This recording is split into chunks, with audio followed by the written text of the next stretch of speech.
Hello, and welcome to another episode of Her Head in Films. I'm Caitlin, and I'm your host. On this podcast, I share my thoughts and feelings about the films that I watch.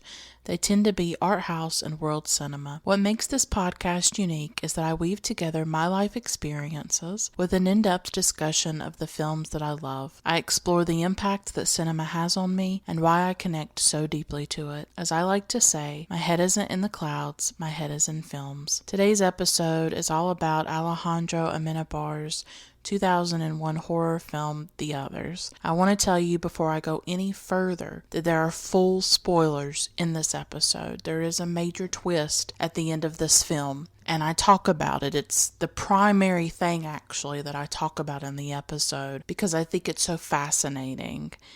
So I highly recommend that you watch the film first and then listen to this episode. I want you to know going into it that if you go any further and you listen to the episode, the ending will be ruined for you. I love this film. It's one of my favorite horror films. I hope that if you've seen the film, you'll listen to the full episode, and I hope that you'll enjoy it. I really liked talking about it. Her Head in Films has a Patreon where you can financially support the podcast and the work that I am doing on a monthly basis, and you can also access rewards and extras. I have Her Head in Films merchandise on Patreon, so definitely check that out. You can find more information at patreon.com/herheadinfilms. That's patreon.com/herheadinfilms. At one level, you get a shout out on each episode, so I'd love to give a shout out to my wonderful patrons Aaron, Rachel, Tyler, Max, Juan, Iris, Teal, JD, Vanessa, Spunden, Polina, Olivia, Carolyn, Jesse, Feminist Overlord, Michelle, and Lindsay. Thank you all so much. I'm really grateful for your support and the fact that you believe in me. If financial support is not an option, please consider reviewing the podcast on iTunes and or Stitcher. If you write a review on iTunes, I will read it on a future episode. You can also tell your friends and followers about Her Head in Films if you think that they would connect to the things that I share. Or you could send me an encouraging message on social media or comment or just interact with me in a positive way. That actually means a lot to me. I struggle with insecurity. I struggle with confidence. Sometimes I feel like I'm just speaking into the void, and I don't know if it has any effect on other people. I don't know if it matters to other people what I have to say. So messages and things like that are really the only way that I know that. So if there's an episode you connect to, or maybe I got you interested in a film that now you really love, please let me know that. It makes a difference to me. I'm on Facebook, Twitter, and Instagram at Her Head in Films. You can find links to all my social media accounts listed in the show notes of each episode. So first, I'm going to talk about a couple of films that I saw recently and that I wanted to talk with you about and just let you know about them, and then I will delve into the others.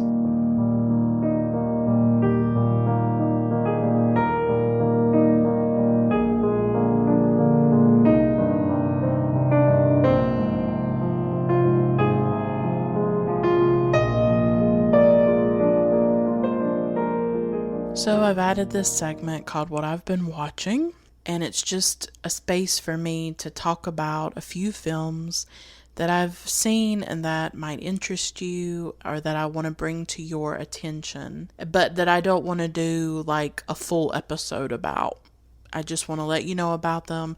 I want to share some of my thoughts and just let you know that I think these are excellent films. I think that they might interest you, and to definitely seek them out if you are interested. So the first film that I recently saw just was astounding, and I absolutely loved it. I have a big interest in film music, in film scores, and I absolutely love film music composers like Alexander Desplat or Max Richter or Johan Johansson, who recently died, or Dustin O'Halloran, and even some of the more classic composers. So film music is really important to me. So I was very interested in this documentary called Ryuichi Sakamoto Coda, and it's about the composer Ryuichi Sakamoto. And he's done a lot of different film soundtracks. I would say one of my favorites by him was very recent for The Revenant, and it's a stunning composition, a stunning film score that he did for The Revenant. So I didn't know a lot about Sakamoto, but this documentary came across my radar. It was produced by Mubi, which is actually a film streaming site, but they've recently started to actually release films and produce films. They've done quite a few actually, and they are the ones producing Luca Guadagnino's recent adaptation of Suspiria. And they did this Ryuichi Sakamoto documentary, and it is beautiful. It's meditative. It's stunning. Like, I watched it the other night and I was in awe of it, and I did not realize the life that Sakamoto has lived. He has done so much, been part of so much. He's also been an actor in some films. He got cancer a few years ago, and the film shows him talking about that, about how he had to confront his own mortality. And it was actually around the time that he got cancer and he was going through the treatment that he also composed the film score for The Revenant, which I did not know until I saw this documentary. His music is amazing. It shows him going to Fukushima, where there was, as many of you know, the nuclear reactor thing happened, and radiation went into the air, and after there was this really bad earthquake and tsunami, and Fukushima just was, it was a huge disaster, a huge environmental disaster, nuclear disaster, really. And he went back there and he's like playing this piano, and it's very powerful. And his life, he has actually been involved in different historical things. Like, he was in New York the day that 9/11 happened. The Twin Towers were very close to where he lived, and he took photos of it, and they show that in the documentary. He's done musical compositions about Fukushima, about Hiroshima. He also explores in his work things about global warming and climate change. That's also something that's very important to him. They show him going to the Arctic at one point. So this is someone who has traveled the world. He's been everywhere, and he really engages with the past, with past trauma like Hiroshima, and present trauma like Fukushima and 9/11. It was just a really fascinating documentary to watch, and I can't get over it. And he's very in love with Andrei Tarkovsky. There's this beautiful part of the film where he talks about Tarkovsky, about, in particular, the film Solaris, and about the music in that film and the way Tarkovsky used ambient sound like rain and wind and sounds like that in his soundscapes for his films. And he really sees Tarkovsky not just as a masterful director, but as a musician. And he's actually at one point looking at a book of Tarkovsky's Polaroids. And I love Tarkovsky's Polaroids. Why is that book so expensive? If you go online and put in Tarkovsky Polaroids, the book is ridiculous. I would love to own a copy of that book. It's just stunning. So he loves Tarkovsky. He also likes Paul Bowles. He incorporates a quote by Paul Bowles, reading it himself. Paul himself is reading it, obviously before he died. And it's a quote from The Sheltering Sky that appears in the film version of the book, The Sheltering Sky, with John Malkovich, and he incorporates that into a song, and it's just gorgeous. That whole documentary is just beautiful, and I just got this sense of a man who has lived an incredibly rich and epic and fascinating life, and a man with the kind of mind that incorporates so many things, from cinema to literature to politics and society. This is someone who thinks on a very deep level about the past, the present, about the world around him, and then incorporates what he discovers and incorporates his thoughts into his music. And some of my favorite parts of the film are just of him recording sounds.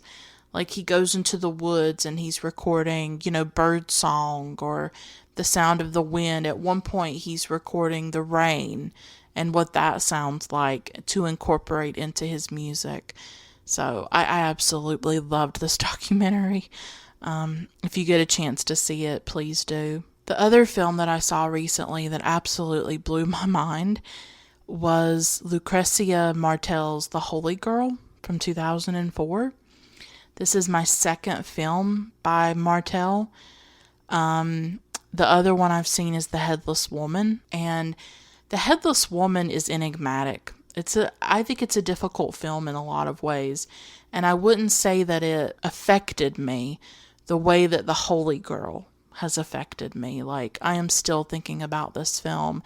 It's about this teenage girl, and she lives in this hotel with her mom. The hotel is hosting, like, some people who are there for, like, a conference. And one of the men in the hotel, she's on the sidewalk. It's very crowded, and one of the men, he's a doctor, he gets very close to her and something sort of happens. She's taken aback by it, and he does it, and then he suddenly leaves. And he just presses himself against her. That's what happens. She's just stunned by it, and he is staying at the hotel. And so she starts to kind of stalk him and watch him. And what I liked so much about this film, I thought it looked at female sexuality in a really complex way, in a way that's not often seen. And I also think that every frame of this film is imbued with Martel's vision and artistry. The way she frames scenes, the way she captures things, I can't even put it into words.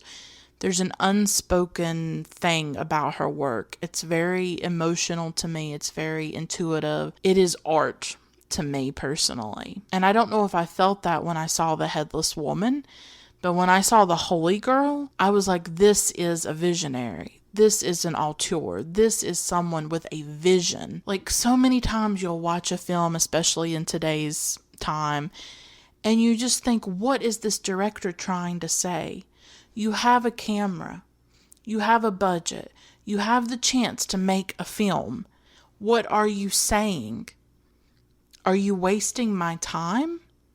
Sometimes I think that's what these directors are doing.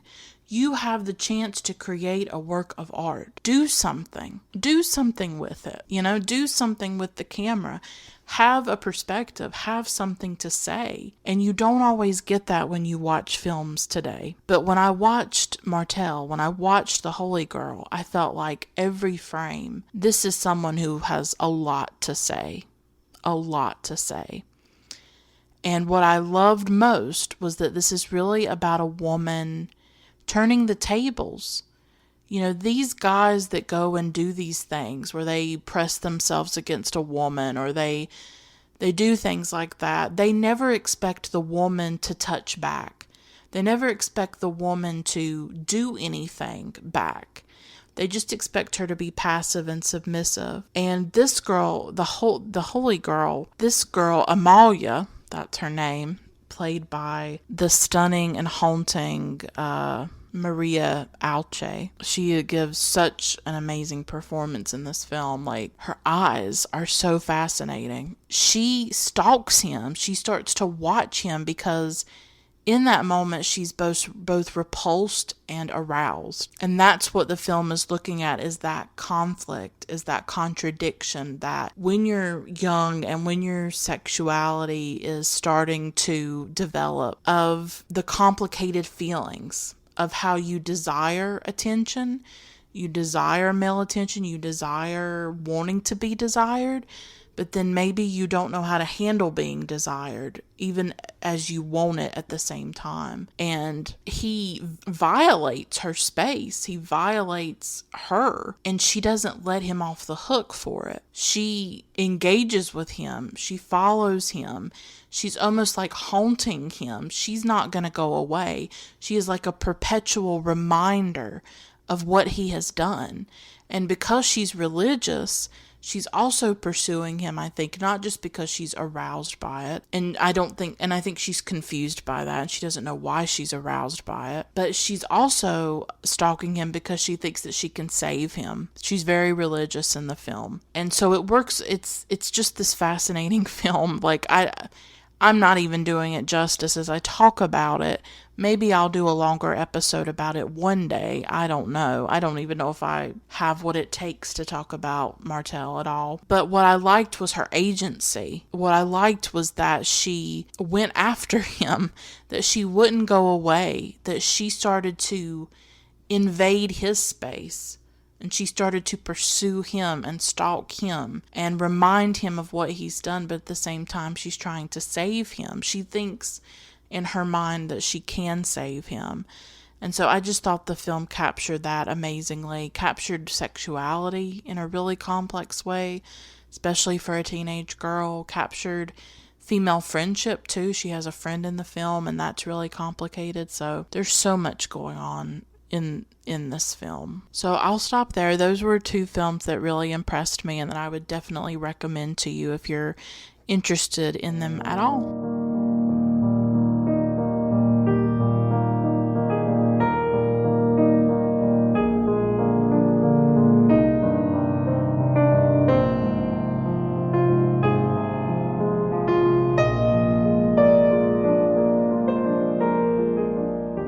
I don't usually cover horror on the podcast just because it's not a genre that I'm really familiar with or knowledgeable about the way some people might be. I do watch horror from time to time. I tend to be more attracted to art house horror films or more psychological horror films. I don't tend to like the really graphic, violent, gory things. I tend to also like maybe more classic horror, so things that are in black and white and films like that. One that comes to mind is Les Diaboliques by Clouzot, for instance. That's a French horror film, or Eyes Without a Face, which is also a French horror film. Y'all know I love French cinema, so I tend to watch a lot of French films, including French horror. But when October comes around every year, I want to celebrate this time of year. I like to decorate. My mom and I have already decorated our house for Halloween, and we decorated the front porch with like some purple lights and just different things. We went with kind of like a witch theme this year. So I do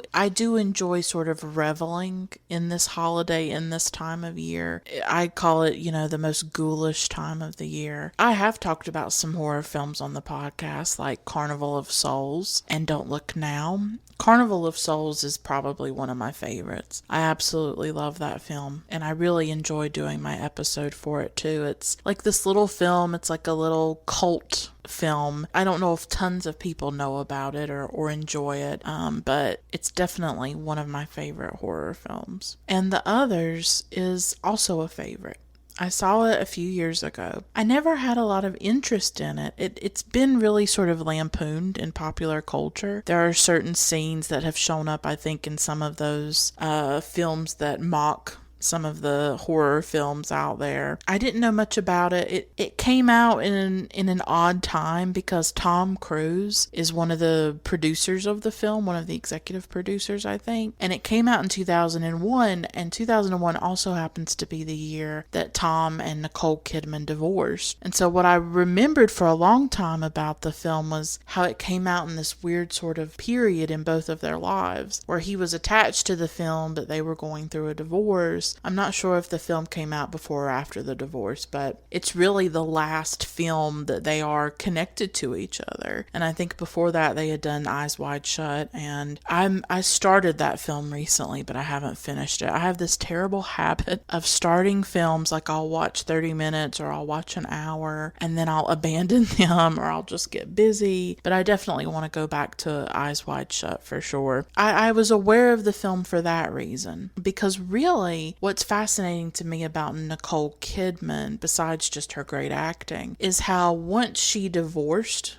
Tom Cruise, once they were no longer together, it seemed like her career really changed. In the 90s, I don't remember her getting the same kinds of roles that she started to get sort of 2001 and on. For me, The Others absolutely showcases her acting, but also a film like The Hours and a film like Birth, which I've covered on the podcast by Jonathan Glazer. She had a string for a long time of roles that were incredibly rich and nuanced and complex, and she won the Oscar for The Hours, and it's kind of shocking to me that she doesn't have more Oscars. Like, I feel like she should be Meryl Streep and have like 3 or 4. Same thing with Julianne Moore. It's shocking to think about how some of these women that we consider some of the greatest actresses now, Nicole Kidman, Julianne Moore, and so on, how they really don't have the kind of hardware that you would expect. They don't have as many awards as you would definitely think that they would have. But it seems like in the early 2000s and on, Nicole really came into her own, and she just started to get these amazing roles. And so it took me a while to get to The Others. That's what I'm trying to say. It just was one of those films that was on my radar. I knew about it, but I don't know if I was very interested in it because I'm not that interested in horror in general. But once I took the time to actually watch it a few years ago, this film absolutely became one of my favorite horror films. I don't know if it's necessarily critically acclaimed. I think it has a pretty high rating on Rotten Tomatoes, but obviously it may not be for everybody. I mean, for me, it ticks off a lot of boxes when it comes to horror for me. We have it set in the past. I kind of like historical period dramas. It has a gothic feel to it. We have this huge mansion, this huge house that sort of looks very old, like it's crumbling. We have fog. We have, it just has this gothic feel to it that I absolutely love. I'm very drawn to the gothic and to gothic stories. And so this has all the things that I look for in a horror film. And I am very interested in haunted houses, in stories about haunted houses. So this film, it just hits a lot of my sweet spots when it does come to horror. And I think that it has one of the greatest endings of all time. And I'll talk more about that ending as I get deeper into the film. This film has definitely become a favorite of mine. But what I wanted to talk about before I go specifically into the film with you is I was thinking recently about the horror genre, and I'm not someone that thinks very deeply about it or has a lot of knowledge about it. You'll have to maybe listen to other podcasts for that. I don't have a deep knowledge. If you want to ask me about French cinema, that's another thing. I think we all as cinephiles have specializations. I would say I'm much more interested in French cinema and also certain types of art house cinema. French is probably the one that I know the most about. I also really like contemporary world cinema. I've seen a lot of like obscure films like from Germany and Romania and places like that. I love European cinema and things like that. So I think we all have our different specializations for sure. And horror for me is not one of them. But these are just some of my thoughts that I was thinking about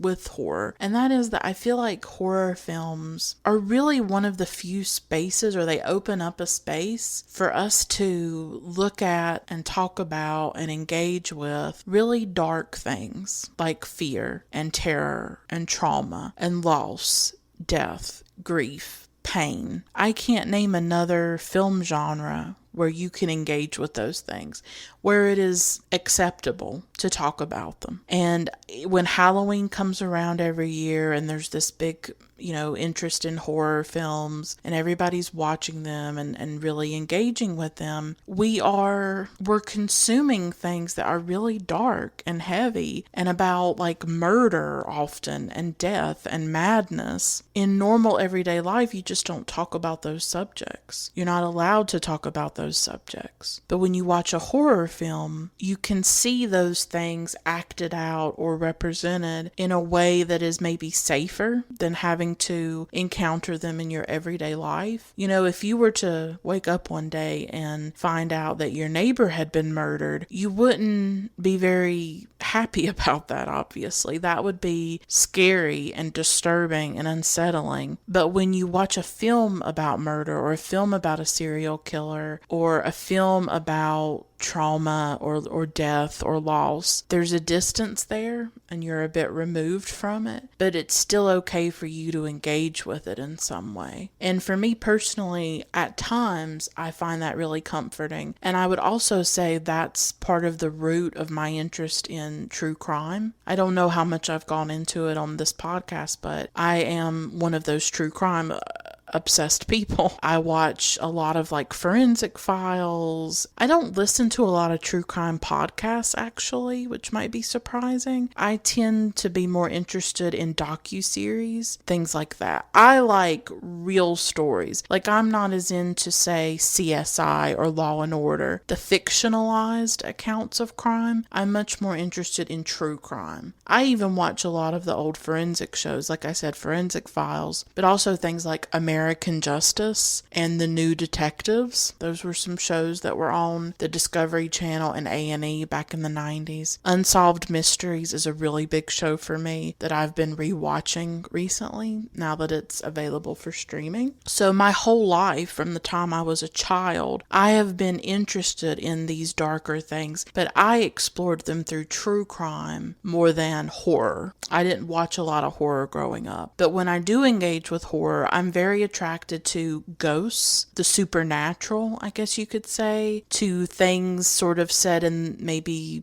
the 1800s, like with the rise of spiritualism, you know, with the seances and things. And then also I would say haunted houses interest me a lot. And as I've gotten older and I've gone through things in my life, those stories have actually become more resonant for me. Like The Others is actually kind of resonant for me in terms of the idea of haunting, of a haunted house, but also the grief that is in the film as well, and other things that I'll get into. But I have found I still don't watch a ton of horror, but when I do watch it, it has a different resonance for me than when I was younger. Like, I guess when you're younger, it's like, oh, this is interesting. And now I read mystery. Like, I've been really obsessed with mystery books recently. Like, I read A.J. Finn's The Woman in the Window, and I'm reading Megan Abbott right now, her newest book, Give Me Your Hand. So I've been getting more interested in mystery a bit. I find that when I'm depressed or when I'm sad, that there's something about mystery and true crime that engages my mind, that I guess distracts me or takes me out of my own pain, my own emotional pain, and it focuses my mind on something else, and I get so absorbed in these stories. And it's the same thing with like the docuseries that you see on Netflix. Recently, I was obsessed with The Staircase. I devoured that. I devoured Evil Genius. That is a really great docuseries on Netflix. Coming up very soon will be season 2 of Making a Murderer. So I've watched a lot of that. I watched The Jinx when it was on HBO.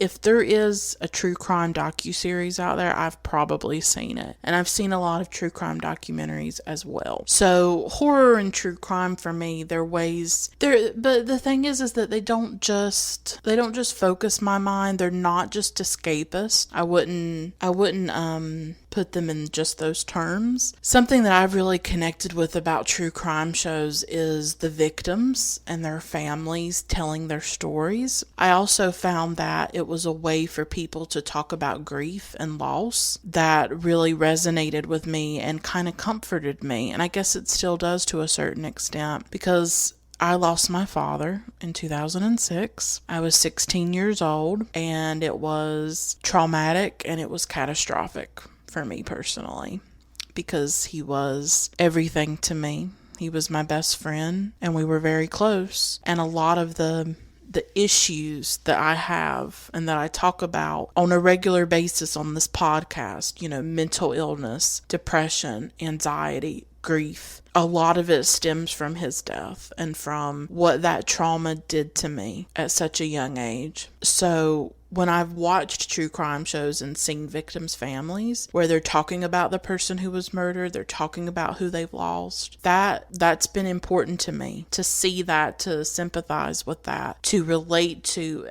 My dad wasn't murdered, but the loss, the talking about the loss, that matters to me. And it's something similar, I think, with certain horror films. Like, I really liked The Babadook. Am I even saying that right? The Babadook? I don't know. It's an Australian horror film. I don't really feel capable of talking about it on the podcast because there's a lot going on in that film, but that was a film that was about grief. And you'll actually see in quite a few horror films how much some of these stories are about grief and loss and death. And The Others, for me, explores that. It explores this idea of these two worlds, the living and the dead, and how those worlds overlap and mix. Now, I'm not religious and I'm not spiritual, and I wouldn't say that I believe in ghosts or that I believe in the supernatural or the paranormal, but I have read things about it. I am interested in spiritualism, as I said, from the 19th century, because I think spiritualism really grew out of all the death of the Civil War and really all the death in general in the 1800s, right? I mean, people had high mortality rates. People died of diseases. People died young. You see, in the Victorian era as well, this engagement with death, with mourning photography, with post-mortem photography, with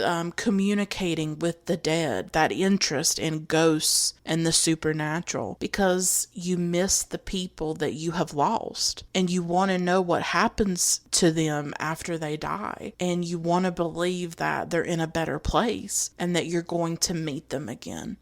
I think that is a common and natural human desire. Unfortunately, it's not based in fact, evidence, or reality. And I've also talked on the podcast about my atheism. I talked about it in my episode about Jessica Hausner's film Lord, which is set in the site of Lourdes in France, where pilgrims go. And I talked about my atheism. So I'm not a spiritual person, and I don't believe that there is another world, an afterlife. I don't believe in ghosts. I don't believe that this other world of the dead even exists, but I'm strangely interested in things about it. I've watched medium shows. I've watched like Long Island Medium and the Hollywood Medium, and I'm ridiculous in so many ways. I have watched that stuff. I've read about it. I can't explain it to you. I don't believe any of it, but The Others is looking at that to some extent. It's looking at, what if there are these two worlds, and what if these worlds of the living and the dead get mixed, and how do they overlap, and the relationship between the living and the dead, and what would it mean for you to be dead and not realize that you are.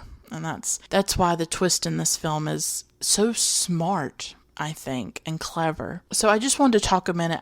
I'm mainly trying to talk about, as I go on these tangents, how horror films, the horror genre, gives us a space to talk about things that we don't normally talk about or engage with. And it makes it okay. It makes it socially acceptable during Halloween, during October, to engage with death and fear and terror and darker things and darker experiences, and to explore them openly and to engage with those issues. And so that's why I'm attracted to certain horror films, especially the ones that are exploring grief, that are exploring what happens to the dead, what is our relationship with the dead once they pass, because that's something I myself struggle with, of not feeling any kind of connection to my father, because I don't believe he's looking over me. You get what I mean? He doesn't exist anymore, and I don't believe he's like a ghost out there or anything like that. So what does that mean to live not believing that you will be reunited, not living as though you will see them again? That's a hard reality. So The Others really, I think, fascinates me, not just for its gothic, aesthetic and its gothic content, but how it engages with death and mourning and grief as well. And I'll talk more about that. So The Others is set in 1945, just after the Second World War. It's set in Jersey, which is in the Channel Islands, and from what I've read, the Channel Islands were occupied by the Germans for much of the Second World War, and this takes place like right after the end of the Second World War in 1945. The film was released in 2001. It's directed by Alejandro Amenábar. He is both a Spanish and Chilean director. And he is also known for some other films like Open Your Eyes, that has Penelope Cruz in it, and a film that I really love called The Sea Inside that stars Javier Bardem. That is a really good film. And Amenábar both wrote and directed The Others. So Nicole Kidman stars in it. She plays a woman named Grace Stewart, and she has two little children, Anne and Nicholas. And she also has a husband who is apparently away at the war, or he was, and she doesn't know what's happened to him. She's waiting for him to come back. And his name is Charles. So I don't feel like I can go any farther, because much of what I want to talk about with the film is the ending, and is this whole premise that the ending sets up, because this film has to work on two levels, actually. It's kind of like The Sixth Sense in that way by M. Night Shyamalan, which is another horror film that I actually really, really like. I think The Sixth Sense absolutely holds up, and I've always felt like Shyamalan did not get the respect that he deserved as a writer and director. Maybe that's controversial for me to say. I don't know. With art house cinephile people listening, I was in a film appreciation class when I was in high school. That was in 2004, and this was a really important class to me. It really opened up my eyes about cinema as an art form. We watched a lot of old films like by Hitchcock. We watched Singing in the Rain, Some Like It Hot, all kinds of stuff like that. A lot of the classic American cinema, Charlie Chaplin. And at the end of that class, we had to do a project, and we had to choose one director to cover. And at that time, I covered M. Night Shyamalan. I don't know why. I was drawn to his films for some reason. By that time, he had done The Sixth Sense, and I think he had done Unbreakable too, that has Bruce Willis and Samuel L. Jackson. I just was drawn to his work. I still like it. I will still fight you over The Village, okay? I liked The Village. I think I'm like the only person that liked The Village. Hell, I even liked Lady in the Water, okay? I liked Paul Giamatti. Whatever. It has a really great soundtrack too. So I'm a fan of M. Night Shyamalan. I've not watched Split. I've not seen some of his more recent work, but I think The Sixth Sense holds up. And anytime it's on TV, I will watch it. Because I think there's something really powerful. I still cry at all the different scenes. And obviously I'm not giving anything away about it, just in case you haven't seen it. But hopefully if you're listening to this episode, you have seen The Others, okay? Because I have to talk about the ending. So this film has to work on two levels, just like The Sixth Sense had to. But I'm not giving anything away about that film, because the twist of the ending. So anytime a film has a big twist and a big ending, you have to you can never see the film in the same way after that once you know the twist. And so it has to work on two levels. It has to work on that first viewing when you don't know what's coming and you're caught up in the suspense of it and you don't understand how the pieces are going to fit together and what the ending's going to be. And then it has to work on repeat viewings when you do know what's coming and you can put the pieces together, because those pieces have to make sense. And The Others does that brilliantly, where every piece comes together perfectly. And so for me doing this episode, this was my second time watching it. Whereas the first time I saw it a few years ago, obviously I had no idea what was going to happen. And what's so brilliant is that at the end, the whole time, you think that this house is haunted, that Grace and Anne and Nicholas, that they are living in this, they live in this isolated manor, you know, this big mansion in the woods that's covered with fog. And these three servants arrive one day and they won't work. And Grace hires them. And of course, there's this red herring the entire film where you think that the servants are the ghosts. The servants are dead and they are causing all of the things that happen throughout the film. That's really probably what I thought the first time I saw it. That, oh, it's the servants, obviously, they're the dead ones. And that's confirmed when Grace finds this post-mortem photograph of the three of these servants. And it turns out that they had died in the 1890s or the late 1800s from tuberculosis. And we find out that they've died. And so we think, oh, that's the big reveal. That's the big reveal. But no, the film goes even farther, and we realize that Grace and these two children are actually the dead ones. They are not being haunted in the house. They are doing the haunting. Another family has moved into the house, and they and their dead spirits, they are ghosts, and they are haunting that family. The world of the living and the world of the dead are overlapping. They are clashing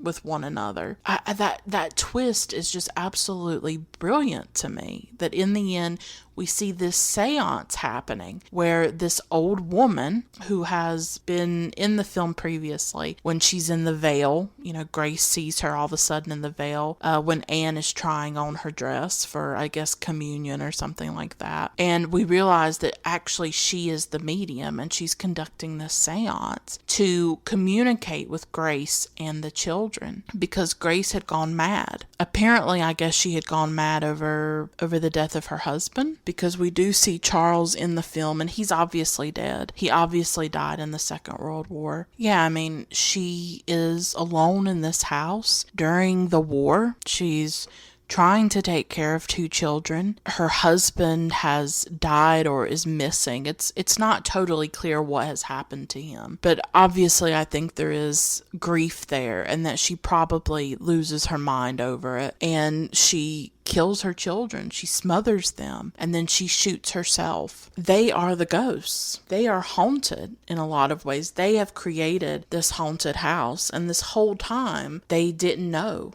They didn't realize that they were dead. And Grace has to confront the horrible act that she has committed. I mean, this is about a woman committing murder against her children, and that's not something we see often. This is a woman who has gone mad, and it reminded me sort of Andrea Yates. That was like a really big story years and years ago about this woman who had these 5 children, but Andrea Yates had 5 children that she murdered. She drowned them. She's still in prison for it. It was this huge story, because we are always interested and fascinated by women who have committed murder, whether it's Andrea Yates or Susan Smith. It goes against everything that we believe about women or that we expect for mothers to do. But Andrea Yates was shown to have postpartum depression. What happened actually really sparked a big cultural conversation about postpartum depression. I do not remember that subject being in the news the way it was until the Andrea Yates thing happened, until she committed that crime. And then it became much more widespread and well known. And I remember that Brooke Shields wrote a book about postpartum depression. And of course, as we all know, Tom Cruise attacked her for it because of his Scientology and his beliefs about that. And some say that the divorce between Tom Cruise and Nicole Kidman may have been related to his Scientology and his religious beliefs. So, that's sort of interesting to note, I think. So when women murder, especially when they murder their children, this is seen as the ultimate act, the ultimate horror. I mean, the film doesn't really dwell on it. It doesn't really go deeply into why she killed her children, but that is part of the film, and it's a disturbing and unsettling part of the film. And I think we also have to ask ourselves, how much is her murder of her children and then her own suicide a product of the war, of the trauma of living under war? I mean, I think of Virginia Woolf. I think of how she killed herself during the Second World War, and how some of what she was going through was caused by the fear and the uncertainty of the possible invasion of Britain, of the Germans coming in. That was a very real possibility that Virginia and her husband Leonard Woolf and everybody in the country at that time were living with. It was a terrifying prospect, I'm sure, and the Channel Islands were already occupied. So we have this woman, she's alone, she's isolated, she's trying to take care of 2 children. Her husband is off at the war, most likely has been killed. She's in an occupation zone during one of the worst wars in modern human history. She snaps. She loses it. She goes mad. I think not just from the grief over her husband, but over the war itself and the trauma of that war. And I cannot imagine what that was like to live under occupation. I still can't imagine it. I think we as Americans have no idea what that's like, and yet obviously we inflict it on others. I mean, when you think of people in Iraq or Afghanistan living under American occupation, I don't understand how that's acceptable to us, that to live under a military occupation. But of course, we've never had to experience it. We've never had bombs being dropped on our homes and in our backyards. So if we had that experience, maybe we would think differently about it. We are always the ones inflicting that violence on other people who are thousands and thousands of miles away, and we don't have to confront the damage that we inflict. So this experience of occupation, of being oppressed in that way and terrified, I think it obviously has a huge effect on Grace, and I do think that is an element in this film, even though it never shows the Germans. It never shows, I mean, because it's set after the war has ended, we don't see any of that. I mean, you could argue maybe that's a weakness of the film, that we don't actually see that we don't see what she endures on her own during this occupation. I mean, what was she going through? How was she getting food for them? You think of all these things. That's a lot of pressure on someone, and it had to be terrifying. But we don't see any of that. But I think because Amenábar sets it during that time, I think it raises questions about the Second World War, the trauma of it in the Channel Islands, and, what the people went through there, what people in general went through during the Second World War. I do think those are important things to talk about. And I think it's also about a woman on the edge, a woman sort of pushed to her limits, a woman grieving, a woman trying to keep herself together, and she's not able to, and she goes mad from it. It was more of like the situation creating this crucible, like this pressure cookers kind of situation that absolutely she could not deal with and she could not handle. And probably the death of her husband just sent her over the final precipice, which she was already on the edge because of everything that she was probably going through. I think that's a really important aspect of this film, of this woman alone in this house, like the world that creates of just you and these children and maybe some servants, possibly. Because she talks about how suddenly one day the servants just left. She obviously has no memory of the act that she's committed. She doesn't realize that they're dead. But she talks about how the servants have suddenly left and all of that. And the children are photosensitive. They're very sensitive to light, and they have to be in the dark. And that's a theme throughout the film. And so the children are even more isolated because of their health condition. So really it's just the 3 of them in this house, completely cloistered in their own world and completely isolated from the outside world where so much horror and death and violence is happening. And then, of course, she replicates that horror and violence within the home, within the domestic sphere, by killing her children and then killing herself. She's pushed to violence, by the violence of war, by the horror of war. And I wonder if that's maybe what this film is really about. Not just the horror inside the house, but the horror that was taking place outside of it. Because I think people forget that the Second World War, when people were living it, they didn't know, oh, well, it's going to start in 1939 and it's going to end in 1945, and we're going to survive this. Virginia Woolf didn't live knowing that when she killed herself. It was like right in the middle of the war when she committed suicide. People who were living through it did not know, well, it's all going to come to an end in 1945 with the dropping of the bombs in Hiroshima and Nagasaki. Another horror. When you're in it, you don't know when it's going to end. And there was a very real fear that the Germans could really take over. And look at what they did. They killed millions and millions, including 6 million Jewish people. So the fear and the terror that people lived under at that time was incredibly intense and overpowering, I am sure. There's horror beyond the walls of this house, and then there's horror within it as well.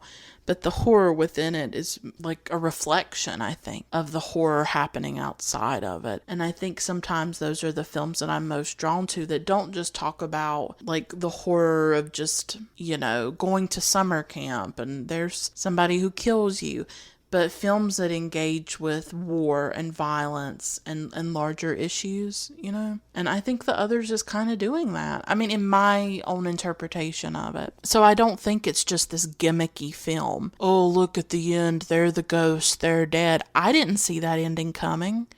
And I will not believe anybody that says they did see it coming. I don't think you do see it coming at all. I think you believe that the servants are the ones who are the ghosts and they are the ones who are dead. And I think Amenábar, in his writing and in his directing, does such a great job of distracting us with that when the whole time they are the ones who are dead. And it becomes so clear when you watch it on the second viewing. And I would encourage you, if you have not watched it a second time, to definitely do it. Because when I was watching it this time, I noticed things. I noticed how, like, the scene with the piano, where the piano's playing, and she goes in and she covers the piano, she covers the keys and locks it, and then she goes back in and it's open again, because the world of the living and the world of the dead are mixing and clashing. That she's going into a room where the living people are, and probably one of them is playing the piano, because there's a little boy in the family named Victor. And so you realize things like that. And I guess, like, when the curtains are missing, that's obviously, I guess, the family that's living there. They have removed the curtains or something. So throughout the film, there are all these little things that are placed and all these little pieces of the puzzle. And when you go back and you collect all those pieces, you realize what was happening the whole time, that they were dead. And that they were the ghosts. And like when the children talk about seeing Victor, well, Victor's not the ghost. He is seeing them. They are haunting him. Grace is haunting the family that moved in. And then, of course, they run that family out, because in the end, they decide that they're going to stay together.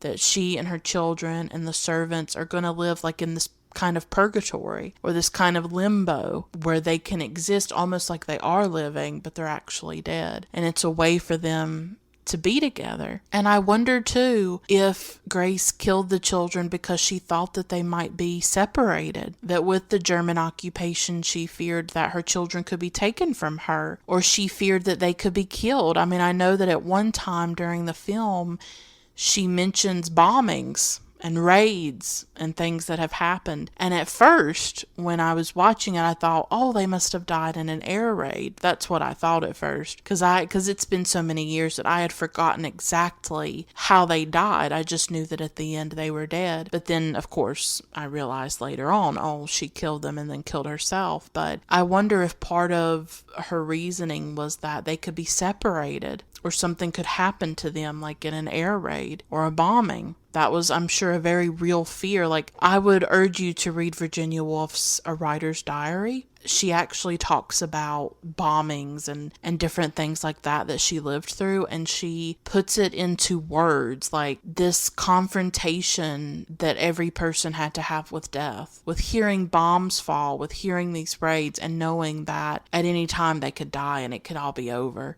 And she has some very powerful passages about that in her diary. I love Virginia Woolf, so I am obsessed with her in a lot of ways. So that's why I keep referencing her in this episode, is for that reason, because she talked about some of that and the horror.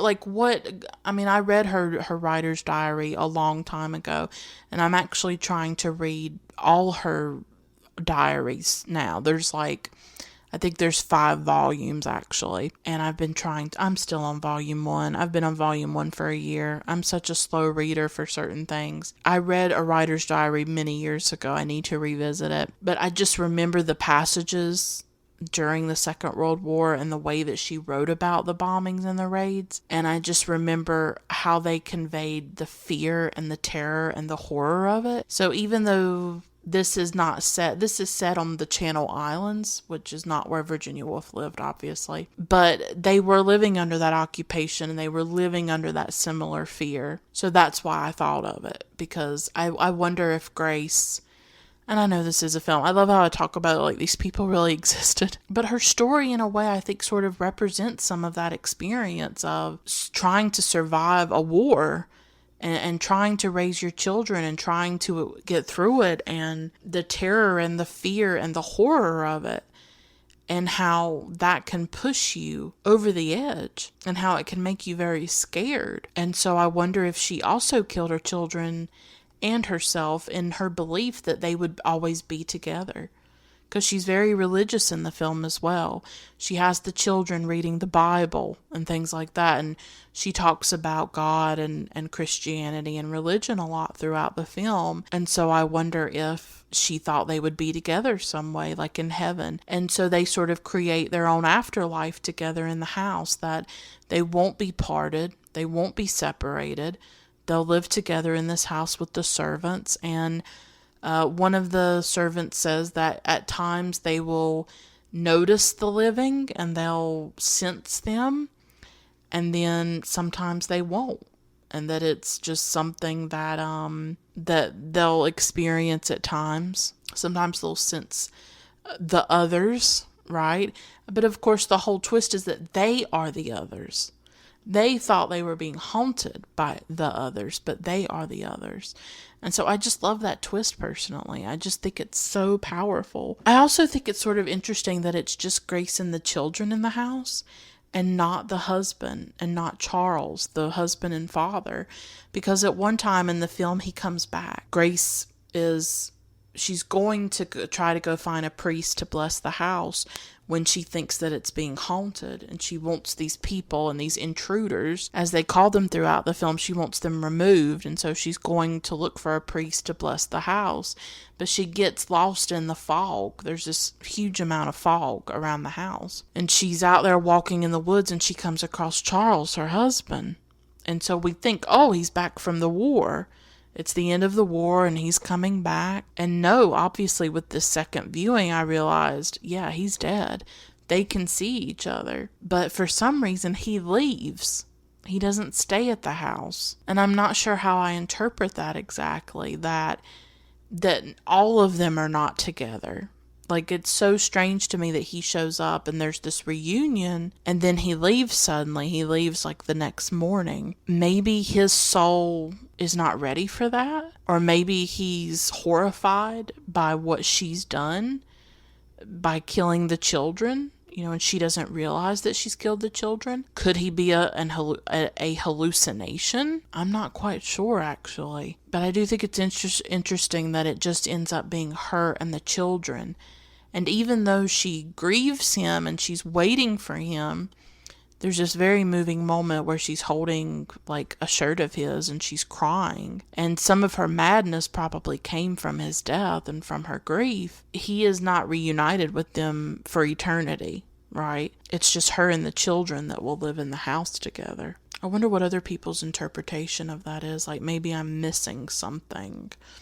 I actually don't like to read reviews before I talk about a film. I don't even usually listen to other episodes either, because it will influence me and I don't want that. I want to try to give my own thoughts and shape my opinions about a film. That's an interesting part of the film, where it's just the three of them at the end along with the servants, and they're just going to live in this house because they refuse to leave, and they run that family out that had moved in. But it's just, for me, it's such a fascinating device, a fascinating twist that usually with horror films and with haunted house films, we get the perspective of those who are living in the house and who are being haunted, who are having to deal with ghosts. Like, think of the Amityville Horror, or think of The Conjuring. We see their perspective of them having to deal with ghosts and deal with the crazy things that happen in the house. And the others completely subverts that, completely flips it on its head, and says, well, what if we told the story of the ghosts? What if we told the other side?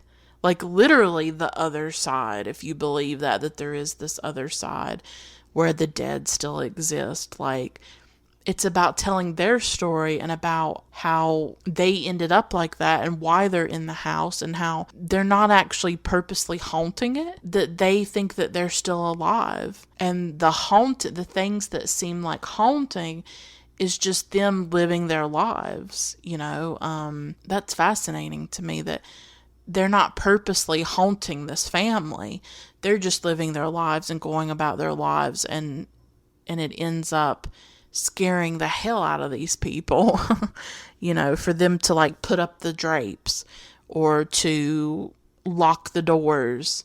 Like, she always locks the doors. Remember, Grace, like, she has those keys in her hand. She's always locking the doors. Well, imagine what it's like for the people who are alive, and then they go up to a door and it's locked. But throughout the whole film, she's just doing things that are natural to her. So the living and the dead, they're clashing in that way. And it's just this fascinating premise to me of like, well, what if there was this world of the living and there was this world of the dead, and how those could overlap and mix together in really fascinating ways. And that's what the film, looks at on top of so many other things. So to me, that's just such a creative device. Like, what this film feels like is like an old-fashioned film in a way, like so well written. Like, when you think of Clouseau's Les Diaboliques, that is such a well-written, wonderfully paced, suspenseful film. And it's smart.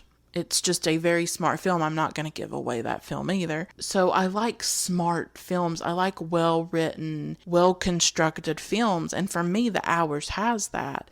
Like, every step of the way, it's just beautifully constructed. And you don't know where it's taking you the first time that you watch. It's just like with The Sixth Sense. You don't know where all of this is leading to, and then it's revealed to you. And there is like nothing more pleasurable almost than when you are reading a mystery or you're watching a mystery film or a horror film. I would call this more of like a mystery. I guess it's not technically a mystery. It's not like you're trying to find out who murdered who. Although there is a murder in the film, obviously. This is definitely horror, but there is just almost nothing better than when you get that big reveal. Like when you're reading a mystery and you find out who the murderer is, or when you're watching something like this and there's this huge twist at the end. And it's like, oh my God, like your mind's blown. Oh God, there's nothing better. It's like when you're in bed and you're reading a mystery and like you're just turning the pages furiously and you just can't stop and you're just devouring this book. I love that personally.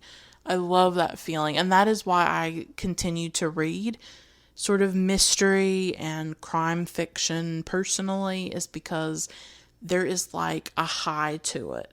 It's the same thing I think with these Netflix docuseries or even something like The Jinx on HBO. There is just something incredibly intoxicating, or even Sharp Objects. When I was watching Sharp Objects on HBO and did my recap episodes, like every week wondering, well, how is this going to end? And who's the killer? And I'm not going to give it away. I'm not going to do that to you. Because it was actually spoiled for me and I was so mad. But there is just something so, like, there must be an endorphin release when it happens. Like when you're reading a really good Agatha Christie book, like, And Then There Were None or something like that.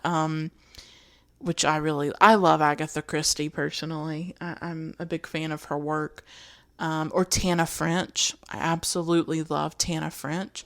She actually has a new book out and I'm like so excited to read it. So I've been getting into mystery fiction, and I know I'm going on a tangent, but I don't care. I have just been getting into it, and I just got my mom a book off eBay today that she had been interested in. I got it really at a good price. So she's kind of getting more into mystery. I'm getting back into it. We always watch the true crime docuseries together. We watched The Staircase together. We watched Making a Murderer. We're really excited about the second season. I always watch my true crime stuff with my mom. So it's just like this thrill. And I think something happens with certain horror films too. When there's some kind of big twist and really big payoff, it's like an endorphin rush and you just feel a high off of it. I mean, you get so consumed and so absorbed in it. And when you get that payoff, oof, it is so good. It feels so good. And The Others has that power to it. It's so, I mean, it was very suspenseful to me personally. I was like, what is going to happen?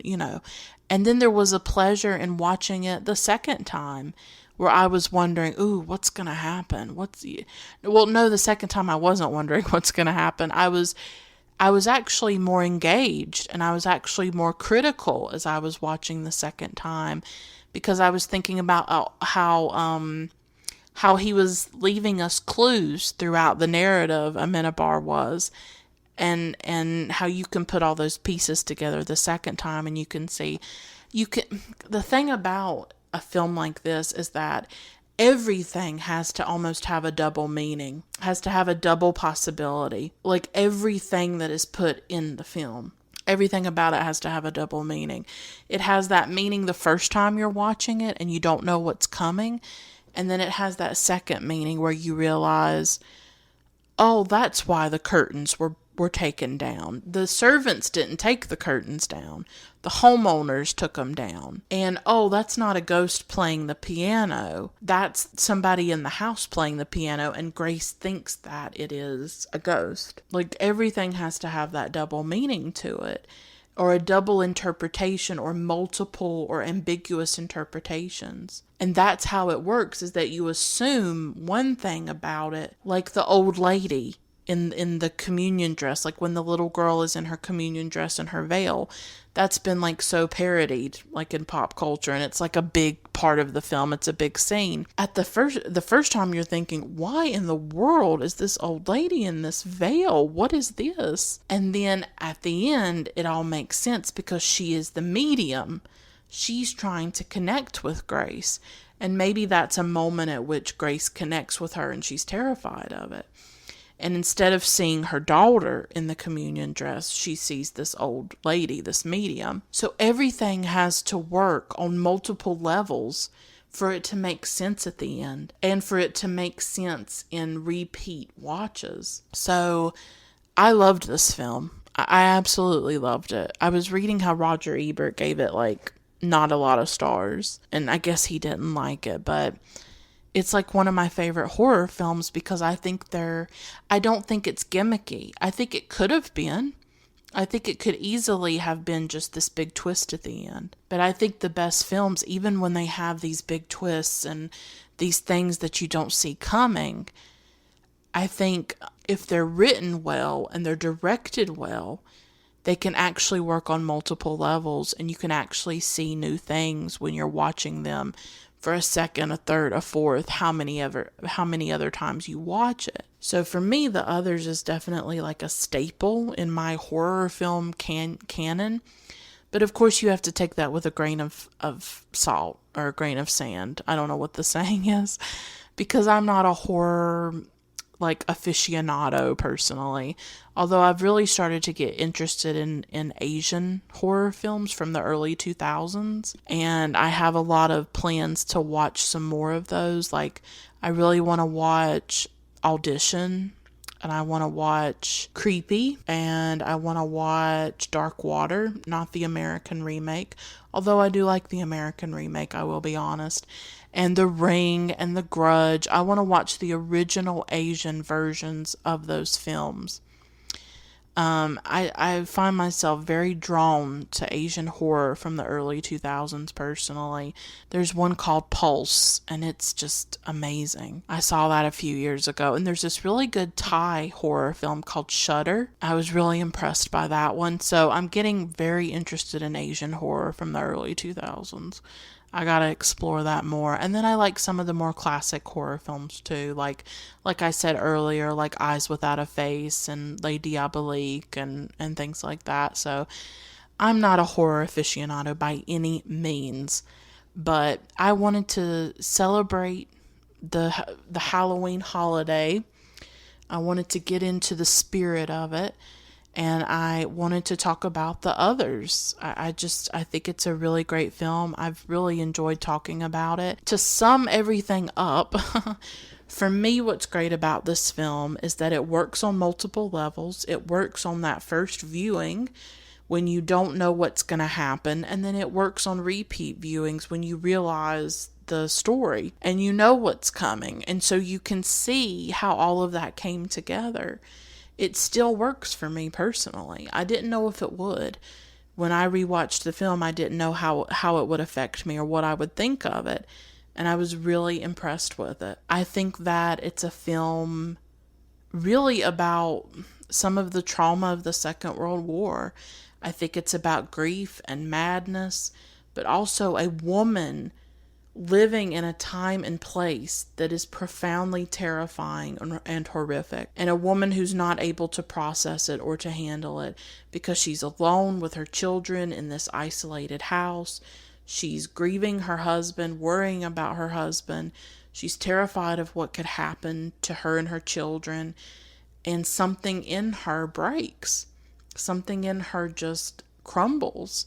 And I think she loses a connection to reality, I guess. So I think the film works in that way as well, is that it's really looking at this woman who's alone and isolated trying to raise these children during a war, and what that can do to a person, and how the horror within the home can sometimes mirror, or it can be created by the horror that's happening outside of the home.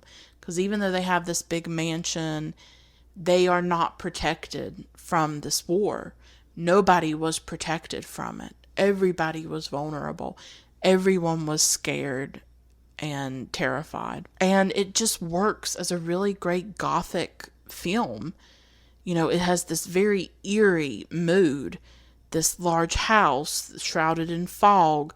All these trees on the estate with these gnarled branches on these bare trees. It has creaky floors. It has creepy servants, and it has the children are a little bit creepy, aren't they? They're very isolated because of that photosensitivity, and they've really only known the confines of that house. And maybe the isolation drives her mad too, that she's stuck in that house. She's not able to really leave it. She's terrified, right? And trying to protect herself, trying to protect her children. But then that isolation and that loneliness itself can be a trigger, perhaps, for her madness as well. And so it just has all the hallmarks of a really great gothic haunted house film. And I just find those endlessly delicious and fascinating, because I think all of us are haunted. I think all of us are like haunted houses in a way, that our minds are haunted. We are haunted by perhaps the people we've lost, or the things that we've been through, or the trauma we've experienced. And so the subject of haunting, the theme of haunting, and the way that it is sort of literalized and made concrete and represented through the haunted house is really fascinating to me. The idea of haunting and of being haunted, and they are both. Grace is haunted by the death of her husband. She's haunted by what she went through in the war, obviously. And then they are haunting anybody who comes and lives into the house. So they haunt, and then they are the haunted as well. So there's like so much to this film. As I'm talking about it, I realize that I think it moved me on a lot of different levels, and just, it worked for me personally. It may not work for everybody, but I hope that I've laid out my case and just told you why I really love this film, why it's in my horror canon, And maybe it's in yours too. Maybe it's a film that you really like. Let me know, if you're on social media, if you're on Twitter, Instagram, Facebook, let me know what you think of this film, even if we disagree, but try to be nice about it. I don't like really negative interactions with people personally. I just don't like that at all. So even if we disagree, try to be nice about it. But I'd love to know what you think about the film, and I think Nicole Kidman gives a really great performance too. It's part of this string of really good films really great films that she did, and now with Big Little Lies and different things like that, she's really started to make a little bit of a comeback. I think for a few years she was kind of maybe not getting the best projects that she could have gotten, and she's showing once again what a stellar, brilliant, gifted actress she is. And I just absolutely love Nicole. I'm such a huge fan of hers. So this is definitely a really good performance on her part, and she makes you believe it. Absolutely. She has to play that character on a lot of different levels. You never sense that she's killed her children. You never sense that. So she plays her in a really fascinating way for me. So I will stop here. Thanks so much for listening. Until next time, keep watching great films. Bye for now.